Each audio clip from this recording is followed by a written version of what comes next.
We're going to read Aaron Slater, Illustrator. I think you're going to like it. Aaron Slater, Illustrator.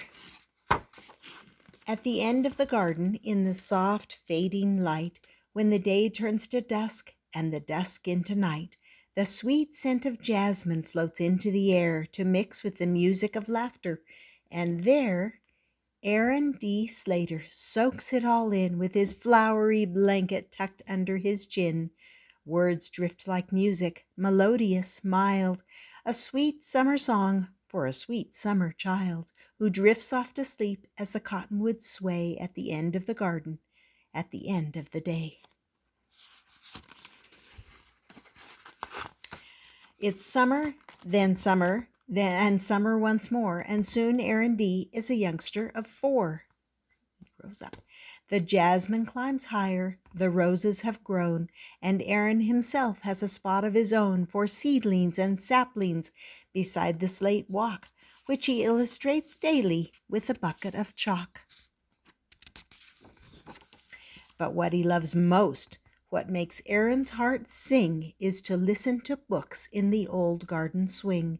To write stories, he thinks, is the greatest of things. But first he must read. It's the best place to start, and young Aaron wants to with all of his heart, but the words are just squiggles.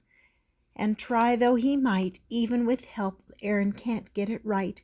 Why can't I do it? Why is it so hard? He goes back to drawing on slate in his yard. It's school time at last. In his sunflower socks and poppy red jacket and with matching lunchbox, he marches to class with a teacher's bouquet, ready to read by the end of the day. But he doesn't that day, or that month, or that year, and though he makes progress, it's painfully clear that he'll never quite get it like all of his friends. Since he'll never stand out, he decides to blend in. And so here he is at the start of grade 2, in his simple white t-shirt and matching white shoes. He tries to keep up, to blend in, and to hide the tangle of feelings he carries inside. At first it goes well, since his teacher is new and a bit overwhelmed by the hullabaloo. But things settle down, and Miss Greer finds her stride, and once she gets rolling, there's no place to hide.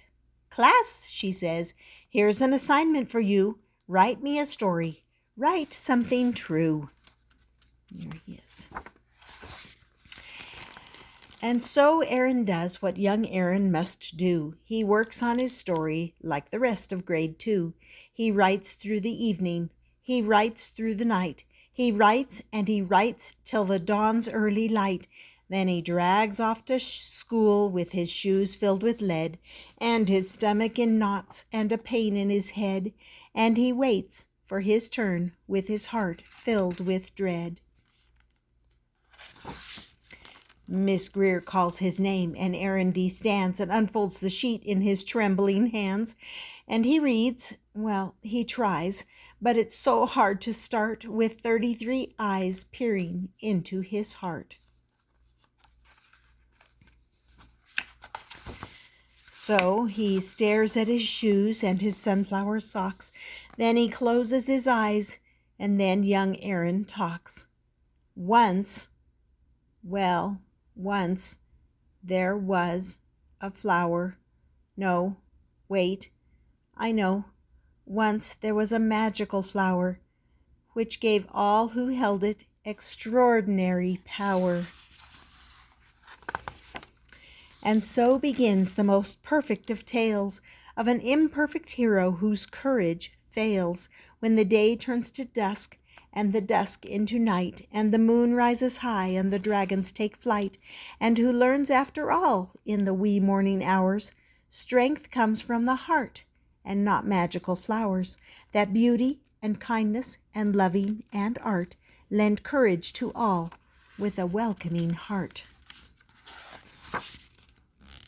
Look at that.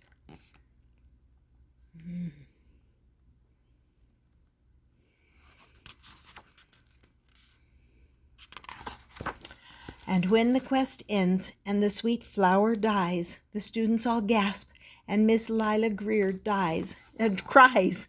The silence that follows rattles his heart. He tries to say something, but where could he start? He turns in a paper with no words at all, then blinks back a tear and escapes to the hall where Miss Lila finds him by the slate-colored wall. Time stops for them both, the teacher and boy. His heart fills with anguish. And hers? Hers fills with joy at the soul of this artist, courageous and true. She smiles and whispers, "Aaron, thank you." When she leaves, Aaron stands there a very long while. Then slowly, so slowly, he begins to smile, and he feels like he does with those books in the swing. As a new hope inside starts to make his heart sing, he knows he can do the greatest of things in a way that's his own, in a way that's just his. He can stand out and show the whole world who he is. Like the mightiest flames that banish the dark, hope grows in the soul from the tiniest spark. His art makes a difference. His art leads the way and helps him discover what he wants to say.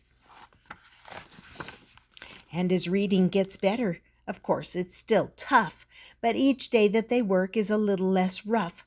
Like all imperfect heroes at the start of a quest, he must do what he can and hope for the best.